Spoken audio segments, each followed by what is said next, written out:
এবং আমাদের দেশে যে একটা গণবিপ্লব হয়ে গেছে এবং একটা গণভুত্থান হয়েছে, সেই গণভুত্থানে আমরা জানি যে 1500-র মতো মানুষ নিহত হয়েছে। ছাত্র যুবক ওই জায়গায় লিস্ট দেওয়া আছে এবং হাজার হাজার মানুষ কিন্তু পঙ্গুত্ব বরণ করেছে এবং বিভিন্নভাবে অঙ্গহানি হয়েছে।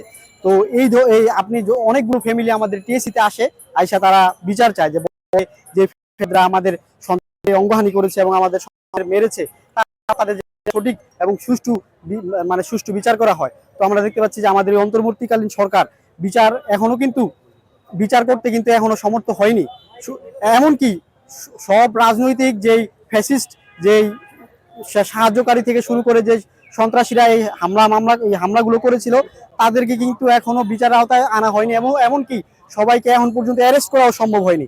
তো আমরা সেই দিকটি বিবেচনা করে আমরা দ্রুত চাই যে এই অন্তর্বর্তীকালীন সরকার যেন তাদের আইনের আওতায় আনে এবং বিচারের ব্যবস্থা করে, এবং যে শহীদ হয়েছে যারা, সেই পরিবারগুলো এবং যারা শহীদ হয়েছে তাদের আত্মা যেন শান্তি পায়। সেই জন্য আমরা যেহেতু এই সরকারকে সতর্ক করার জন্য এবং তাদের প্রতি আহ্বান রেখে আমরা এই ধরনের একটি প্রতীকী ফাঁসির মঞ্চ দাঁড় করিয়েছি, যেন এরকম ফাঁসির মাধ্যমে ফ্যাসিস্টদের এবং ফ্যাসিস্টদের দোসরদের বিচারের আওতায় এনে যে শহীদ হয়েছে যারা, তাদের আত্মাকে শান্তি দেওয়া হয় এবং যে পরিবারগুলো এখনো তাদের সন্তানের জন্য কেঁদে বেড়াচ্ছে, তাদেরও যেন আত্মায় শান্তি আসে। সেই জন্য আমরা এই ফাঁসির মঞ্চের একটা প্রতীকী আয়োজন করেছি, যাতে অন্তর্বর্তীকালীন সরকারের দৃষ্টি আকর্ষণ করার জন্য যেন তারাও এরকম বাস্তবিক অর্থেই এই ধরনের একটা এই ফাঁসির মঞ্চ করে এই ফ্যাসিস্টদের এবং এই গণহত্যাকারীদের বিচারের আওতায় আনে।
চালাবে, আবার ফিরে আসবে, সংসদে আসবে, কথা বলবে, এগুলো চায় কি চায় না? তারা এগুলো চায় না। আমি বলছি তারা এগুলো চায় না, আপনার কাছেই করে থাকে। আমরা সেই পক্ষে। আমরা চাই এই রাজনৈতিক দলগুলোর রাজনৈতিক অপতৎপরতা নিষিদ্ধ করা হয়। আমরা তো বলছি যে এই যে আওয়ামী লীগ, জাতীয় পার্টি, ফ্যাসিবাদ এবং ফ্যাসিবাদের দোষর, তাদের রাজনৈতিক অপতৎপরতা নিষিদ্ধ করতে হবে এবং আগামী নির্বাচনে তারা অংশগ্রহণ করতে পারবে না। এবং তাদের সাথে যারা 24-এ নির্বাচনে অংশগ্রহণ করেছে, এমপি হয়েছে, তারা স্বতন্ত্রভাবে আগামী ইলেকশনে কেউ অংশগ্রহণ করতে পারবে না।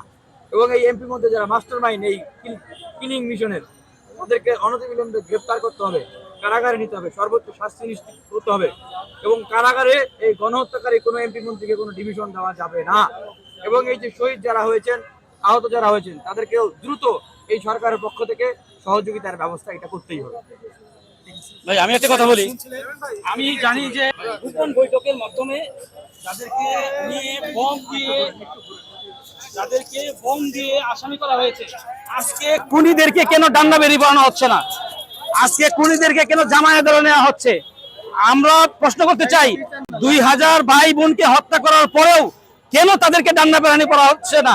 আমরা বর্তমান যে অন্তর্বর্তীকালীন সরকার, এই সরকারের কাছে প্রশ্ন রাখতে চাই, এই সমস্ত খুনিদেরকে কেন ডান্ডা বেরানি করানো হচ্ছে না এবং তাদের বিচারের কাজ কেন দ্রুত করা হচ্ছে না? আরেকটা দাবি আমি জানাতে চাই, আমাদের শহীদ এবং আহত যে সমস্ত আহত ভাইরা আছে তাদের যে প্রাপ্যটা সেটা দিতে এত দেরি কেন হচ্ছে? এই দেরির কারণ কি? কারণ আমাদের আহত ভাইরা চিকিৎসার জন্য আজকে তারা কাতরাচ্ছে, তা মানুষের কাছে কাছে যাচ্ছে, আমাদের কাছে বারবার বলছে, কান্নাকাটি করছে, তাদের ফ্যামিলি কান্নাকাটি করছে, কিন্তু আমরা দেখছি আজকে প্রায় 87 দিন, প্রায় 90 দিন অতিবাহিত হয়ে যাচ্ছে, কিন্তু আমরা এখনো তাদের কোনো সেরকম পদক্ষেপ দেখছি না। এটার জন্য আমরা এই সরকারের কাছে আমি অনুরোধ জানাই, অতি দ্রুত আহত এবং যারা নিহত হয়েছেন তাদের পরিবারদেরকে অতি দ্রুত এইগুলার ক্ষতিপূরণ দেওয়ার জন্য।